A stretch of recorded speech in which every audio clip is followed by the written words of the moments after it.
Hey guys, Mrs. Hester here. Just wanting to make a quick video reviewing the extra credit opportunity that's available to all of you through our social networking sites. I'm going to go through how you're going to log into all those sites, YouTube, Facebook, and Twitter, and then I'm going to review the articles that I think are the most appropriate for this assignment. Now, I've noticed some of you have already gone on and friended or liked or followed the Twitter, Facebook, and YouTube accounts, and that's great, but none of you have actually posted for the assignment yet. So I'm going to go over some of those details with you. Right now we are directly on the page, on the course handouts page, and I'm going to go through some of it with you, but I do encourage you to read very carefully the guidelines yourself. Alright, so the first thing to remember about posting for news tweets, posts, and videos is that the articles that you choose need to be about the mass media. So we're talking again about books, newspapers, magazines, radio, movies, recordings, television, movies, and then some aspects of the internet. I'm going to show you what we're looking for and what we're not looking for. Up here I have an article that is from the AJC, and you'll have to be patient. This is a very slow system. The headline reads, Atlanta miscalculates graduation numbers. Now this article is timely and it's very interesting, but it has nothing to do with the mass media, so it would not be an appropriate article to discuss on any of our social networking sites. You would not get credit for this kind of an article because it's not relevant, it doesn't relate to anything that we've been reading, and it won't give your classmates an opportunity to respond appropriately. So that in mind, we'll move on to an article that is appropriate. Again, remember that we're talking about mass media, so the subject matter should be in line with those categories. This is a New York Times article. It reads, some channels are foregoing 9/11 shows. Now this is an excellent article because it's regarding television programming. It's talking about what the major networks, ABC, CBS, PBS, are doing in light of all of the anniversary of 9/11. This would give you an opportunity to really delve into what's going on in the industries right now, and it would give your classmates something to talk about as well. So it really does speak to the objectives that we're reviewing in our class. This is a USA Today article. It's also very appropriate. Court restores ban on newspaper and TV ownership. This is directly related to what we were discussing in Chapter 1. Now when you're posting these articles and discussing these articles and listing your reactions, they don't have to be related to the chapter that we're currently reading, or it doesn't have to even be something that we've gotten to yet. The idea is that it's simply related to mass media and can begin a conversation that's relevant. So let's go back to the guidelines together.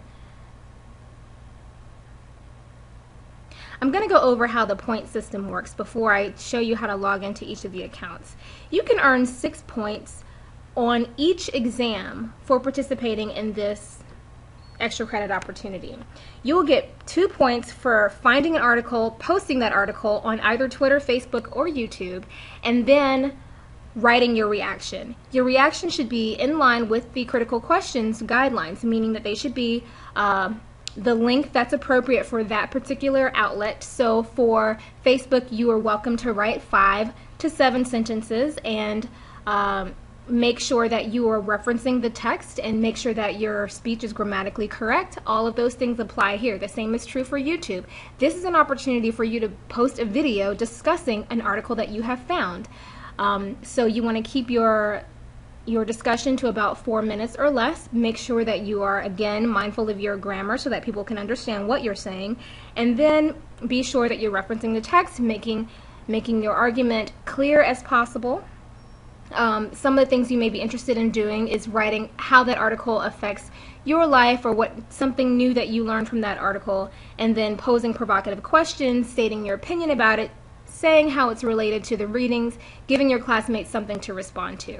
Now, we understand that with Twitter there are guidelines that are specific. For instance, you're limited by the number of characters that you can actually use. But there's still a way for you to post that article and give a concise opinion or reflection or reaction about that article as appropriate to Twitter, and then give space for your classmates to respond. And we'll go over that in just a moment. Now, as I said, when you post an article, you can get 2 points. When you respond to someone else's article, you can get 1 point. That gives you 3 points per week. When you engage in back and forth conversation about the same article, then you will still get just the 1 point for responding and the 2 points for posting. You can only earn 6 points per exam, and you can only earn 3 points per week, which means that you'll have to engage in this process during more than 1 week before each exam. You can't really do this the night before the exam. I'm looking for your continued participation throughout the semester. So you can choose to respond to 6 of your classmates post 1 week and then the next week do nothing, or you can do 3 in 1 week and 3 the next week, or you can do any combination of those things, but they must be over a period of at least 2 weeks. And then obviously to earn full credit, you'll need to be very mindful of the criteria that's listed right here below. It's a little bit slow, so I'm not going to go over all of those things, but I did want to point out it's very important that you stick to the AJC, the New York Times, USA Today, and the Wall Street Journal, because those are the major publications that set the agenda for all of the other local newspapers. So you can just pretty much find the news at those places. And when you're dealing with video, I really don't mind if you seek out CNN or some of those television news productions as well for the news, as long as you give a clear summary of those things. All right, let's move on. I wanted to point out one thing before I go into the actual logging in process.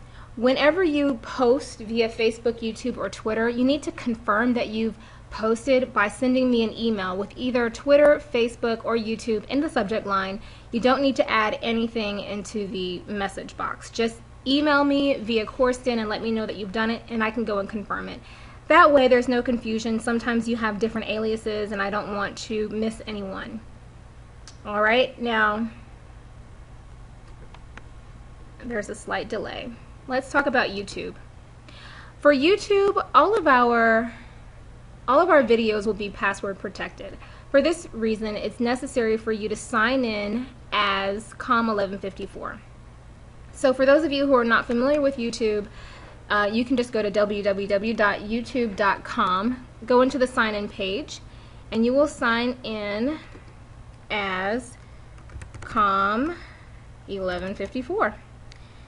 And the password is WestGA1154. This will give you access to all of the videos. Currently, there's only one video that has been posted. That is a guest vlog, which I have posted, and you all are welcome to respond to that guest vlog. That is a separate opportunity. But once you get to this home page, you'll see COM1154 appear right here in the corner. You'll click the drop-down box, and you'll click on videos.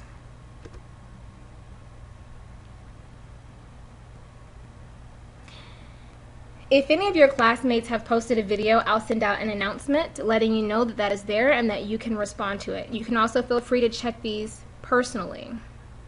If you see the video, you can click on it to view.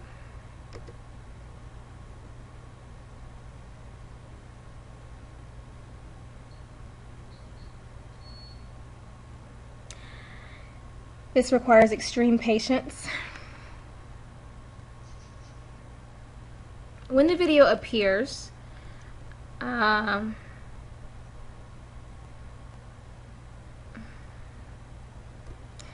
there seems to be, I think I blocked it. But the video will appear here, and for those of you who don't interact with YouTube often, you can post your comments right on the bottom of the video. For this reason, it's important for you to end your post with your initials. That way I'll know that you have posted. So it looks like Rebecca Brooks and Miss Jackson have posted. And that's a great start. Oh, now the video is starting. I'm going to go ahead and close it. Because you'll be signed in as 1154, it'll all appear to come from the same person. So don't forget to include your initials at the end of that post. Moving on to Facebook. Alright. For Facebook, you don't have to log in. None of you are listed as administrators. All you have to do to find our page is use your search box. You'll go to www.facebook.com, and if you don't already have a profile, you will need to create a profile. That way I'll know who you are. But once you have a profile, you'll go into the search box and you'll simply type com1154, and that's us right there. Oh goodness, I made a mistake. You'll click on 1154 just like that.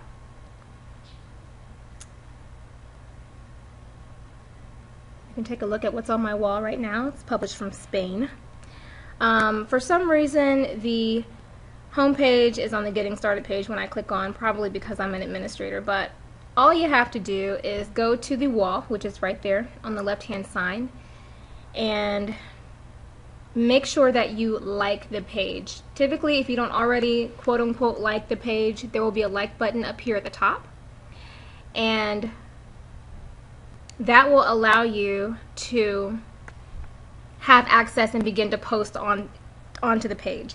Now, if you find an article that you like, what you'll do is simply cut and paste that link into this share box. That will create a picture, give you the title and information about that article right here automatically, and then you'll want to use the comment box to add your comments about that article. Likewise, those students who are interested in commenting on that particular article will click this same comment box and add their comments, their reactions, their responses, and you of course can always share that into your home page. You can invite as many friends as you want to be a part of the conversation. You would get extra kudos with me for doing that. So that's how Facebook works. It's very simple. Now with Twitter, you can choose to either follow the account and comment and post that way, or you can log in as com1154. The option is yours. I don't mind whichever way you choose to go about doing it.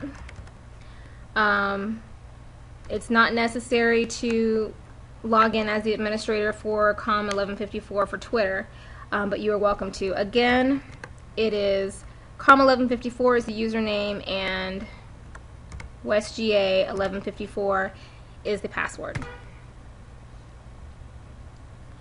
And to access it, of course, you just go to twitter.com.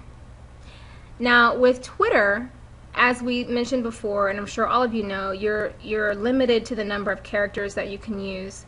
I've already connected us with some of the news sources that are out there, and you can begin looking at some of those conversations. And so what I would like for you to do is simply repost the link to the article that you have found, and if you need help shortening that link, the way to do it is to simply visit bit.ly.com. If you take a look up here, you can cut and paste the long link into this handy dandy field right here, and it will automatically give you a short link. So let's see, do I have, nope, that is not it. Alright, let's try to delete it, and let's snag a URL from New York Times. Frozen. Looks like I'm frozen. Okay, here we go. We're back to life. Back to life. Alright, so you'll go to the New York Times site, the article that we did like, copy that, make sure the entire thing is highlighted.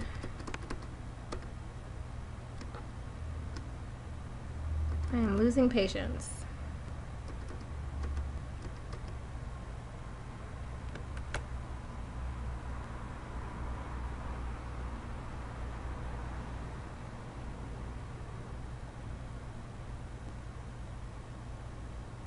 The recording is making it delay. So I'm probably just going to skip over that.